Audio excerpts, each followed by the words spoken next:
এগুলা কি এগুলা কি মরিচ? এই দেখেন, এই যে মেশিনে দিতেছে, দেখেন এই যে মেশিনে দিছে, এই মেশিন থেকে এই মরিচগুলা এই যে এরকম গুঁড়া হয়ে আসতেছে, দেখেন এই যে গুঁড়া হয়ে আসতেছে। আর এই মরিচগুলা কি করি আমরা? খাই, পাগলের মতো খাই, প্রত্যেকটা ফ্যামিলি খাই ভাই।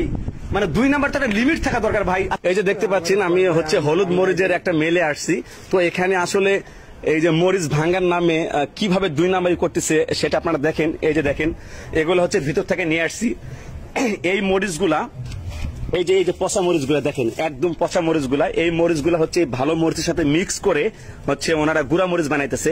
আর আপনারা জানেন যে প্রত্যেকটা ফ্যামিলিতে কিন্তু গুঁড়া মরিচ ছাড়া কোনো রান্না হয় না। তো আমি একটু আপনাদেরকে একটু ভিতরে নিয়ে যাই। এই যে দেখেন, এটা মরিচের মেলটা জাস্ট এতক্ষণ চালু ছিল, আমরা বন্ধ করে দিছি। এই দেখেন উপরে স্যাম্পল, অনেক সুন্দর মরিচ, কিন্তু এর ভিতরে কি দেখেন, এর ভিতরে কি দেখলে আপনারা অবাক হয়ে যাবেন, আপনারাও মানে বোকা সাজবেন। এই যে দেখেন, আমি এখানটা দেখাই, একটু দেখেন, এই যে উপরে গুলা সরাই দেখেন, এই দেখেন উপরে গুলা সরাই দেখেন, এই দেখেন এই যে উপরের ভালো মরিচ গুলো সরে দিলাম।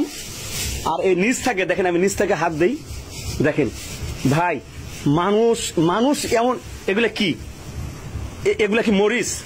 এই দেখেন, এই যে মানে যত আবর্জনা আছে, মানে যেগুলা বাজে আবর্জনা, দেখেন এই যে সব বাজে আবর্জনা এগুলা। এই দেখেন, এই যে পাথর, ময়লা, বালু যা আছে সবগুলা প্লেটে ঢুকে এই যে মেশিনে দিতেছে, দেখেন এই যে মেশিনে দিছে, এই মেশিন থেকে এই মরিচগুলা এই যে এরকম গুঁড়া হয়ে আসতেছে, দেখেন এই যে গুঁড়া হয়ে আসতেছে। আর এই মরিচগুলা কি করি আমরা? খাই, পাগলের মতো খাই, প্রত্যেকটা ফ্যামিলি খাই ভাই। মানে 2 নাম্বারটা একটা লিমিট থাকা দরকার ভাই। আচ্ছা বুঝলাম যে না, এতগুলো ভালো মরিচ হয়তো 1 বল দিছে, এগুলা তো দেওয়ার কথা না, 1 বল দিতে একটা কথা ছিল, কিন্তু উনি নিচে এলে সব, নিচে যত আছে সব, এই দেখেন নিচে সব পচা মরিচ। বাইরে ভাই, বাটপাড়ের একটা লিমিট থাকা দরকার ভাই মানুষের। মানে এটা কিভাবে আসলে সম্ভব? আপনারা বুঝতে পারতেছেন যে আমরা যে তরকারিতে গুঁড়া মরিচ যে খাই, মরিচ নামে কি খাইতেছে এগুলা, মানে কি বলবো আসলে।